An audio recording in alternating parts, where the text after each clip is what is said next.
Olá, estimados irmãos, vamos em nome do nosso amado e Salvador Jesus e com o auxílio do Santo e Bom Espírito dar continuidade ao estudo dessa quinta lição com o título Vencendo Preconceitos, um título muito importante, muito interessante.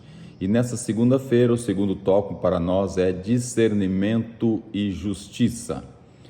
Explique a abordagem equilibrada que Jesus nos ensinou a respeito de como ajudar os pobres. Portanto, vamos lá ver o que Jesus falou, relatado por Marcos, no capítulo 14, versículo 3 até o 9. E diz: E, estando ele em Betânia, assentado à mesa em casa de Simão, o leproso, veio uma mulher que trazia um vaso de alabastro, com unguento de nardo puro, de muito preço, e quebrando o vaso, o derramou sobre a cabeça. E alguns houve que em si mesmos se indignaram e disseram: para que se fez esse desperdício de unguento? Porque podia vender-se por mais de 300 dinheiros e dá-lo aos pobres. E bramavam contra ela. Jesus, porém, disse: deixai-a, porque a molestais? Ela fez-me boa obra, porque sempre tendes os pobres convosco e podeis fazer-lhes bem, quando quiserdes. Mas a mim nem sempre me tendes. Esta fez o que podia, antecipou-se a ungir o meu corpo para a sepultura. Em verdade vos digo que, em todas as partes do mundo onde esse evangelho for pregado, também o que ela fez será contado para sua memória. Então nós vemos aqui um ato muito interessante que foi feito por ela. Então ela quebrou aquele vaso, ungiu o corpo de Jesus, e alguns ali olharam para aquilo com maus olhos, olharam para aquele 300 dinheiros, são 300 dias de trabalho, ou seja, são valores altíssimos para a época, e mesmo hoje, se for converter, também é muito dinheiro, e questionaram a atitude daquela mulher. Mas Jesus disse: eu vou estar aqui por pouco tempo, mas os pobres vão estar sempre. E dentro desse contexto é que Jesus disse que cuidai daqueles que são mais necessitados. Pena Inspirada, Testemunho para a Igreja, volume 4, página 550 e 551, diz o seguinte: alguns levam o dever da beneficência ao extremo e realmente prejudicam os necessitados ao fazerem demais por eles. Os pobres nem sempre se esforçam como deveriam, embora não devam sofrer negligência nem serem abandonados ao sofrimento, devemos ensiná-los a ajudarem a si mesmo. Abrindo aqui um parentezinhos, é uma velha história, não dar o peixe quando está muito faminto, mas também ensinar a como pescar o peixe com a vara. É um ditado oriental, né? É mais importante ensinar a pescar do que ficar dando o peixe. Então aqui está trazendo para nós exatamente isso. Apesar dos pobres precisarem de ajuda, os necessitados precisarem de ajuda, mais importante é ensinar-lhes autossuficiência, ou como se manterem sozinhos, dar meios para que eles possam sobreviver. Não se deve, continuando a leitura, não se deve negligenciar a causa de Deus para que os pobres recebam nossa primeira atenção. Certa vez, Cristo deu aos seus discípulos uma lição muito importante sobre esse ponto. Quando Maria derramou unguento sobre a cabeça de Jesus, o ganancioso Judas fez um apelo em favor dos pobres, resmungando o que ele considerava um desperdício de dinheiro. Mas Jesus defendeu o ato dela, dizendo: por que afligis essa mulher? Pois praticou uma boa ação para comigo. Onde quer que esse evangelho for pregado em todo o mundo, também será referido o que ela fez para memória sua. Isso nos ensina que devemos honrar a Cristo ao dedicar-lhe o melhor de nossa essência. Se toda a nossa atenção se voltasse para aliviar a necessidade dos pobres, isso nos levaria a negligenciar a causa de Deus. Nenhum deles sofrerá se os mordomos do Senhor cumprirem seu dever, mas a causa de Cristo deve vir em primeiro lugar. Então está aqui bem claro para nós o texto. Ele relata, quando pergunta o que devemos entender sobre talvez sejam pobres e bens desse mundo mais rico na fé. Essa é a B da A.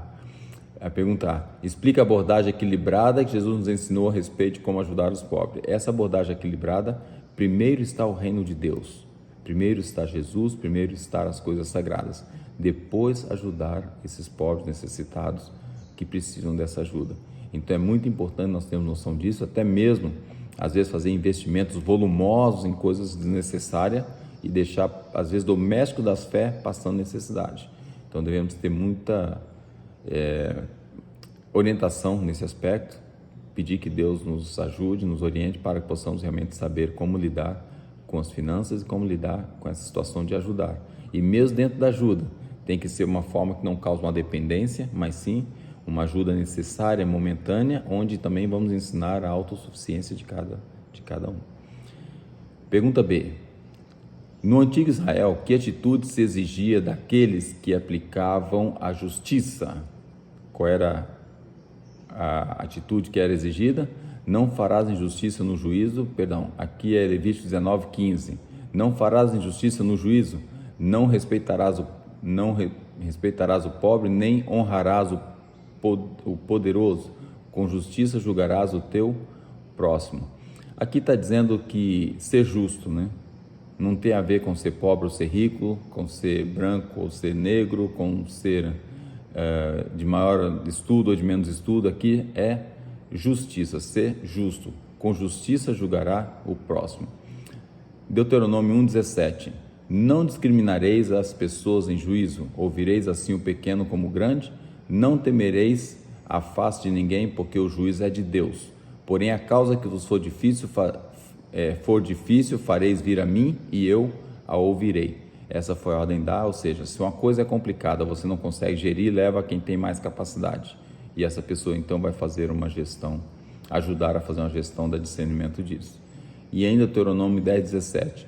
Pois o Senhor vosso Deus é o Deus dos deuses e o Senhor dos senhores e Deus grande, poderoso e terrível, que não faz acepção de pessoas, nem aceita a recompensa. Podíamos dizer aqui, não aceita suborno, barganha, ou não aceita fazer acordinhos.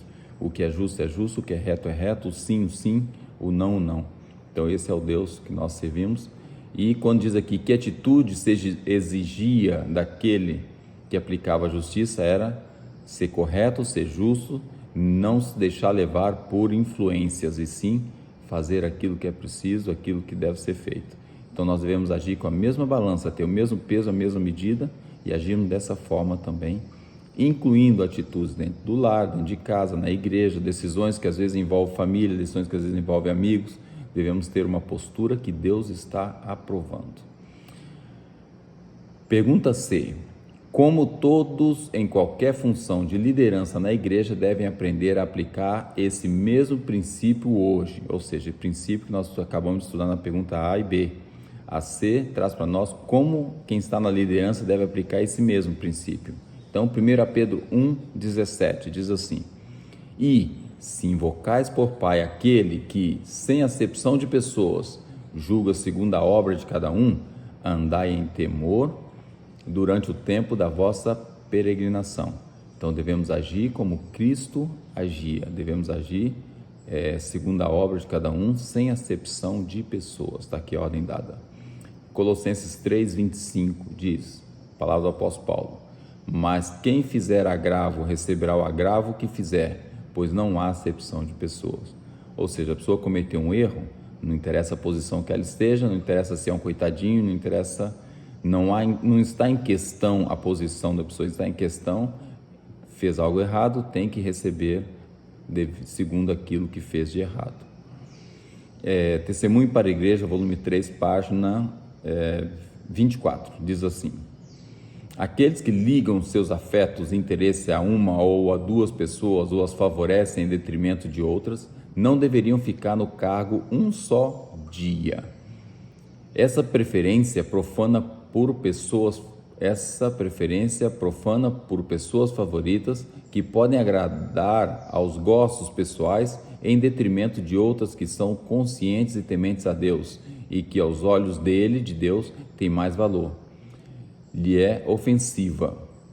Então, aos olhos de Deus é ofensiva se a pessoa escolher simplesmente porque é amigo ou algo assim.